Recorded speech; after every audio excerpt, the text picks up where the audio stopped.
अस्सलामु अलैकुम वरहमतुल्लाहि वबरकातुहू।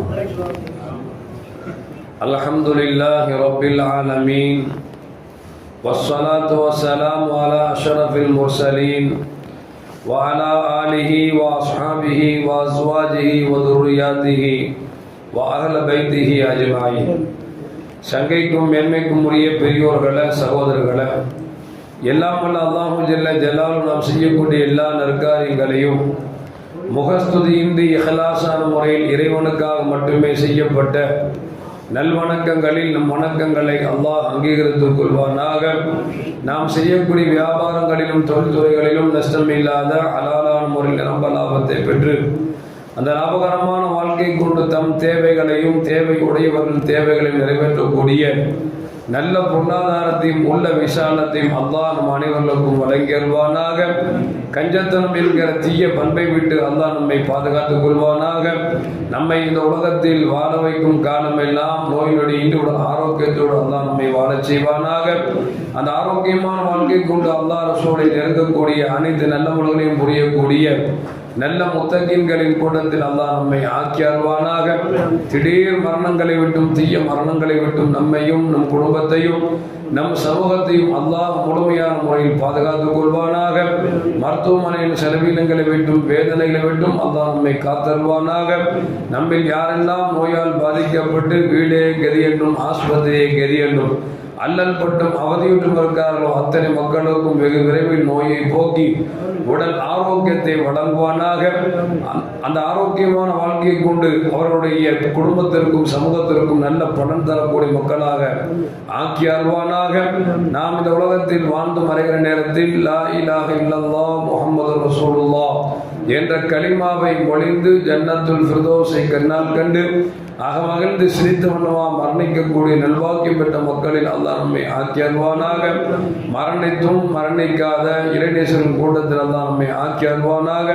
நாளை மறுமையில கண்மணி முஹம்மது ரசூலுல்லாஹி ஸல்லல்லாஹு அலைஹி வஸல்லம் அவர்களின் திருக்கரங்களால் ஹவுதுல் கௌசர் என்கிற தடாகத்தில் நீர் பருகி அன்னாரின் ஷஃபாஅத்தை பெற்று அன்னாரின் கரம் பிடித்து ஜன்னத்துல் ஃபிர்தௌஸ் என்ற உயர்ந்த சொர்க்கத்தில் அவர்களோடு அல்லாஹ் நம்மை சங்கமிக்க செய்வானாக.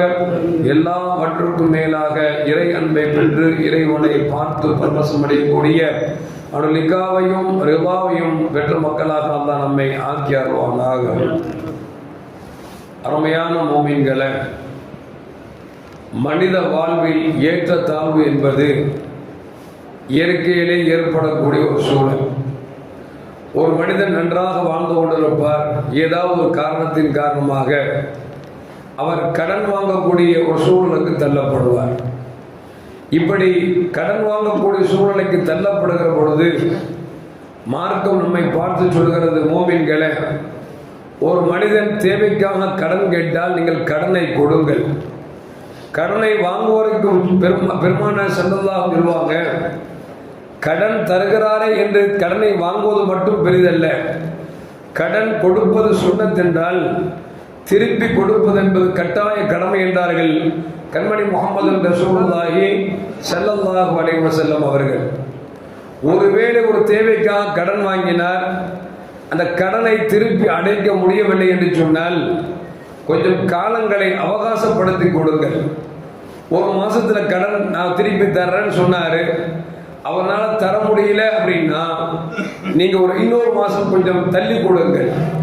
அப்படியும் அவர் கொடுக்க முடியவில்லை என்று சொன்னால் இன்னும் கொஞ்சம் காலக்கெடு கொடுங்கள்.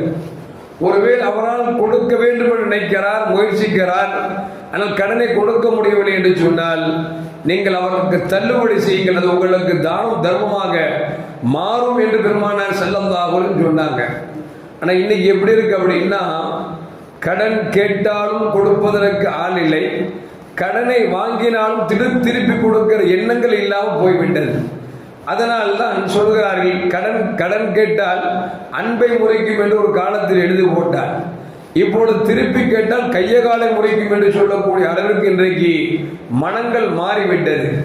எனவே கடனை கேட்கிற பொழுது இருக்கப்பட்டவர் கொடுப்பதற்கு யோசிக்கிறார்கள். ஏனென்று சொன்னால் கொடுத்து அவனிடத்தில் நாம் அசிங்க பேரை ஏற்படுத்திக் கொள்வதை விட கொடுக்காமல் இல்லை என்று சொல்லிவிட்டால் நமக்கு ஒரு பிரச்சனையும் இல்லையே என்று நினைக்கக்கூடிய அளவிற்கு இன்றைக்கு கடன்கள் குறைந்து விட்டன. ஒருவர் கடன் கேட்கிறார் என்று சொன்னால் தன்மானத்தை இழந்து கேட்கிறார். தன் தேவையை அறிந்து அவர் யாரிடத்திலும் கையேந்தாத மனிதன் எனக்கு இந்த சூழ்நிலை ஏற்பட்டு விட்டது கடன் தாருங்கள் என்று கேட்கிற பொழுது அவன் தன்மானத்தை அடகு வைத்து உங்களிடத்தில் கேட்கிறான். ஒரு அடியான் உங்களிடத்தில் கையேந்து கேட்கிற பொழுது நீங்கள் கொடுங்கள் என்று பெருமானார் ஸல்லல்லாஹு அலைஹி வஸல்லம் சொன்னார்கள். ஆனால் இன்றைக்கு என்ன ஆகிவிட்டது? இன்றைக்கு கால சூழ்நிலை கடன் கொடுப்பதற்கும் ஆள் இல்லை. கொடுத்தோம் என்று சொன்னால் திருப்பி கொடுக்காமல் அவன் தேவையெல்லாம் நிறைவேற்றுகிறான், கடனை திருப்பி மட்டும் கொடுக்க மறுக்கிறான். ஏனப்பா கடன் வாங்கினாயே திருப்பி கொடு என்று சொன்னால் அவன் சொல்லுகிறான் இதோ தருகிறேன், இதோ தருகிறேன், இதோ தருகிறேன் என்று தள்ளிக்கொண்டே போய் கொண்டிருக்கிறான். கொஞ்சம் வேகமாக அழுத்தமாக என்னப்பா டெய்லி செலவு பண்றீங்க, படமா இருக்கிறீங்க, கடன் கொடுக்க வேண்டியதேன் அப்படின்னா அது சொல்றான் தருவன்ல அதுக்குள்ள என்ன அவசரம் அப்படின்னு நம்மளையே மிரட்டுறான். ஒருவேளை நாம் மிரட்டினோம் என்று சொன்னால் தற்கொலை செய்து கொள்வேன், உன்னை ஒரு பேரை எழுதி வைத்து விடுவேன் என்று சொல்லி நம்மையே மிரட்டக்கூடிய சூழ்நிலைக்கு இன்று மக்கள் மனநலங்கள் மிக கெட்டு போய்விட்டது. அருமையான மக்களே, நேற்றைக்கு ஒரு செய்தி, திருநெல்வேலி பக்கத்தில் திசையன்வேலை என்கிற ஊரில் ஒரு காரில் ரஃபீக் என்று சொல்லக்கூடிய மூமினான ஒரு மனிதர், நசீர் என்று சொல்லக்கூடிய ஒரு மனைவி, அதுபோன்று 15 வயது நிறைந்த தன்னுடைய மகன், 14 வயது நிறைந்த ஒரு மகன், 4 பேரும் காருக்குள் அமர்ந்து அவர்கள் தீயை பற்றி கொண்டு எரிந்து சென்று விட்டார்கள் என்கிற செய்தி இன்றைக்கு தமிழகத்தை ஒழுங்கி கொண்டிருக்கிறது. எப்படிப்பட்ட காலம்? ரமலானின் காலம் என்று சொன்னாலே பிச்சைக்காரர்கள் அதிகமாகி விடுவார்கள். ஏனென்று சொன்னால் யாராவது ஜக்காத்து கொடுப்பார்களா, தானம் தருவார்களா என்று எதிர்பார்க்கக்கூடிய ஒன்று. இன்னொன்று, இருக்கக்கூடியவர்கள் ரமலான் மாதத்தில் கொடுக்கக்கூடிய பழக்கம் இருக்கிறது. ரமலான் மாதத்தில் ஜக்காத்து கொடுக்கக்கூடிய காலத்தில் ஒரு குடும்பம் 4 பேர்கள் மூமினானவர்கள் காருக்குள் இருந்து தன்னை கொளுத்தி அவர் கரிக்கட்டையாக சாம்பலாக மாறுகிறார்கள் என்று சொன்னால் கொஞ்சம் யோசித்து பார்க்க வேண்டும். அருமையான மக்களே, ஒன்றுமில்லை, இந்த மஹல்லாவில் பெரும் செல்வந்தர் எடுத்துக்கொண்டோம் என்று சொன்னால் குறைந்தபட்சம் ஒரு 20 பேராக இருப்பாங்க. ஒரு நல்ல பெரிய கோடீஸ்வரன் இருப்பாரு, அதோட கொஞ்சம் தாழ்ந்தவர் இருப்பாரு, அதோட கொஞ்சம் தாழ்ந்தவர் இருப்பாரு. இப்படி எடுத்துக்கொண்டோம் என்று சொன்னால் ஒரு 20 பணக்காரர்களை நம்ம தேர்ந்தெடுத்து விடலாம். அந்த 20 பணக்காரர்கள் தங்களால் தாங்கள் கொடுக்க வேண்டிய ஜக்காத்தை சரியான முறையில் ஒன்று தான் கொடுக்க வேண்டும். இல்லை என்று சொன்னால் பைத்துல் மாலிலே தங்கள் பணத்தை இதோ நாங்கள் கொடுப்பது யாருக்கும் தெரிய வேண்டாம், நீங்கள் கொடுங்கள் என்று சொல்லி பைத்துல் மாலை கொடுத்துட்டு பைத்துல் மால் என்ன செய்ய சொன்னால் எழுதி போட வேண்டும். சைதாப்பேட்டையில் நவாப் சனாத்துல்லா கான் பள்ளிவாசலில் துறவு வரக்கூடியவர்களாக இருந்தாலும் சரி, அல்லது மஹல்லாவை சார்ந்தவர்களாக இருந்தாலும் சரி, யாருக்காவது கழுத்தை நெரிக்கக்கூடிய கடன்கள் இருந்தால் தங்கள் பெயர்களை பதிவு செய்யலாம் என்று எழுதி போட்டோம் என்று சொன்னால் இங்கே இருக்கக்கூடிய கர்நாளி என்ன செய்வார்கள் என்று சொன்னால் தங்களுக்கு தேவை என்று சொன்னால் அங்கே கோரிக்கை வைப்பார்கள். அந்த கோரிக்கை வைக்கக்கூடிய மக்களுக்கு செல்வந்தம் 20 பேர் காசு படம் ஒரு உதாரணத்துக்கு ஒரு 20 லட்சம் ரூபாய் ஜக்காத்துடைய பணம் வந்திருந்தது என்று சொன்னால் ஒருவருக்கு 1 லட்சம் தேவை என்று சொன்னால் முடிந்த வரைக்கும் நாம் அவருக்கு 50,000 கொடுத்து கடனை பாதியாக குறைப்பதற்கு வாய்ப்பு இருக்கிறது. ஆனால் இன்றைக்கு அப்படி யார் செய்கிறார்? இன்றைக்கு நாம் என்ன செய்கிறோம் என்று சொன்னால் அரிசியை பொட்டணம் போட்டு கொடுக்கக்கூடிய ஒரு கேவலமான செயலுக்கு தள்ளப்படுகிறோம் தவிர இந்த நம்முடைய ஊரில் எத்தனை பேர்கள் படிப்பதற்கு காசு இல்லாமல், வாழ்வதற்கு காசு இல்லாமல், வாழ்வாதாரங்களுக்கு காசு இல்லாமல் இருக்கக்கூடிய இந்த சூழலில் கூட நாம் இன்றும் கண்டுகொள்ளாமல் இருக்கிறோம் என்று சொன்னால் அல்லாஹ் தான் காப்பாற்ற வேண்டும். ஏனென்று சொன்னால் ஜக்காத் என்கிற இந்த அமைப்பு ஏற்பட்டதற்கு காரணம் என்று சொன்னால் வறுமையை ஒழிக்க வேண்டும் என்பதற்காகத்தான் இஸ்லாம் போட்ட திட்டங்களில் அற்புதமான திட்டம். ஆனால் அந்த ஜக்காத் என்கிற சட்டம் இருக்கிறது, ஆனால் சரியான முறையில் கொடுக்கிறோமா என்று சொன்னால் இல்லை என்பது எந்த மாற்று கருத்தும் அல்ல. அப்படி இருந்தது என்று சொன்னால் ஒரு ரமலான் மாதத்திலே ஒரு குடும்பம் தன்னை தற்கொலை செய்து கொண்டு அவர் மாய்த்துக் கொள்கிறார் என்று சொன்னால் இந்த அவலச்சூழல் ஏன் ஏற்பட்டது? நம் சமூகத்தில் இருக்கக்கூடிய செல்வந்தர்கள் சரியான முறையில் ஜக்காத்தை கொடுக்கவில்லை. ஜக்காத்தை கொடுக்கவில்லை என்பது மட்டுமல்ல, உரித்த முறையில் யாருக்கு தேவையோ அதை கொடுக்காமல் தனக்கு பேர் வேண்டும் என்பதற்காக நாம் கொடுக்கிறோம் என்று சொன்னால் அல்லாஹ் தான் காப்பாற்ற வேண்டும். சரி, கடன் வாங்கினார், கொடுக்க முடியவில்லை என்பதற்காக தற்கொலை செய்து கொள்ளலாமா, தன்னை மாய்த்துக் கொள்ளலாம் என்று என்று சொன்னால் அதுதான் விடுவி என்று சொன்னால் எல்லோரும் தற்கொலை செய்தாக வேண்டுமே. நோயாளி உடல் கஷ்டப்படுகிறான், வேதனைப்படுகிறான். அவன் வேதனைப்படுகிறோம் என்பதற்காக தற்கொலை செய்து கொண்டு விட்டால் அவனுக்கு அது தீர்ந்து போய்விடுமே. ஆனால் மார்க்கம் அப்படி சொல்லவில்லை. உலகத்தில் கஷ்டம் நஷ்டம் என்பது வரத்தான் செய்யும். கஷ்டம் வராத அளவிற்கு உன் வாழ்க்கையை பார்த்துக் கொள்ள வேண்டும். ஒருவேளை கஷ்டம் வந்தால் நீ அல்லாஹ்விடத்தில் துஆ செய்வதோடு முயற்சி எடுக்க வேண்டும் தவிர தன்னை தற்கொலை செய்து கொண்டு என்று சொன்னால் இந்த உலகத்திலும் ஆகிரத்திலும் நமக்கு கேடு மட்டுமல்ல நாசமும் நரகம் இருக்கிறது என்பதை நபிகள் நாயகம் ஸல்லல்லாஹு அலைஹி வஸல்லம் தருகிறார்கள். அருமையான மக்களே, கைபர் யுத்தம், அந்த யுத்தத்திலே ஒரு தோழர் வருகிறார், போருக்கு வருகிறார். நபிகள் நாயகம் ஸல்லல்லாஹு அலைஹி வஸல்லம் அவரை குறித்து சொல்கிறார்கள், ஹுமின் அஹ்லின்னார், அவர் நரகவாசி என்று சொல்லி பெருமானார் ஸல்லல்லாஹு அலைஹி சொல்கிறார்கள். போர்க்களம் ஆரம்பிக்கப்பட்டது. போரில் உச்சகட்டமாக அவர் சண்டையிடுகிறார். எந்த அளவுக்கு என்று சொன்னால் இருக்கிற சஹாபாக்கள் எல்லாம் திகைத்து பார்க்கிறார்கள். என்ன மாதிரி சண்டை போடுறாரு, எதிரிகளை வெட்டி வீழ்த்துகிறார் என்று ஆச்சரியத்தோடு பார்க்கிறார்கள். சஹாபாக்கள் உள்ளத்திலே எண்ணங்கள் ஏற்படுகிறது. இவரை குறித்தா பெருமானார் ஸல்லல்லாஹு அலைஹி வஸல்லம் நரகவாசி என்று சொல்கிறார்கள் என்று மனதுக்குள் நினைக்கிறார்கள். போர்க்களத்திலே அவர் பலரை அடிக்கிறார். சிலர் இவரை அடித்து காயப்பட்டு குத்துயிர் குலையுமாக கீழே கிடக்கிறார். கொஞ்சம் நாள் கழிகிறது. சஹாபாக்கள் வருகிறார்கள்.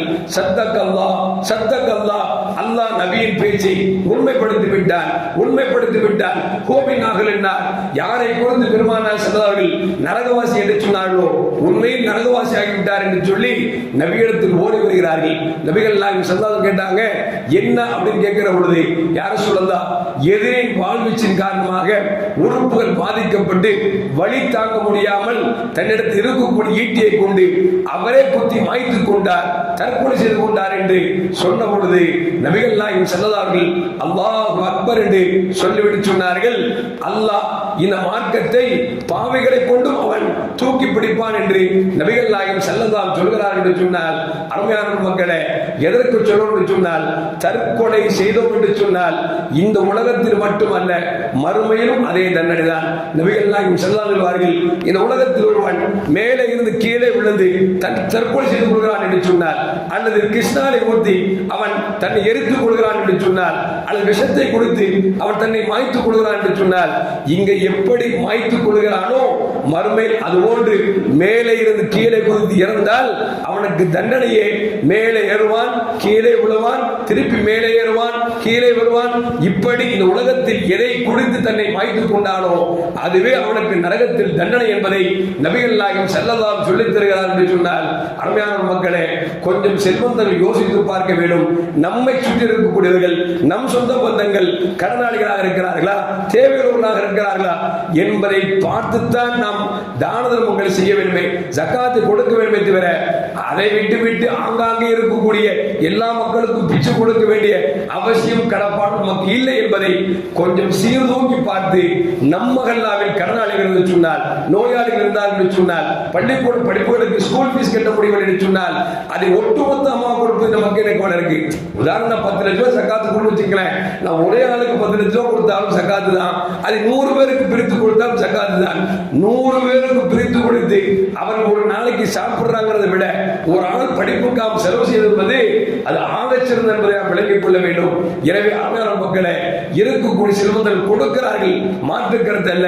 அந்த கொடுக்கக்கூடிய அந்த செல்வம் என்பது யாருக்காவது பயனுள்ளதாக இருக்க வேண்டுமாய் தாழ்மையோடு கேட்டுக்கொள்கிறேன். எல்லாம் அல்லாஹ் கொடுக்கும் அளவிற்கு நமக்கு பொருளாதாரத்தை கொடுத்து கடனில்லாத வாழ்க்கையை, நிம்மதியான வாழ்க்கையை அல்லாஹ் நம் அனைவருக்கும் தந்தருவானாக. அஸ்ஸலாமு அலைக்கும் வரஹ்மத்துல்லாஹி வபரகாத்துஹு. முஹம்மது ஸல்லல்லாஹு அலைஹி வஸல்லம் ஸல்லல்லாஹு அலா முஹம்மது ஸல்லல்லாஹு அலைஹி வஸல்லம் ஸல்லல்லாஹு அலா முஹம்மது யா ரப்பி ஸல்லி அலைஹி வஸல்லிம்.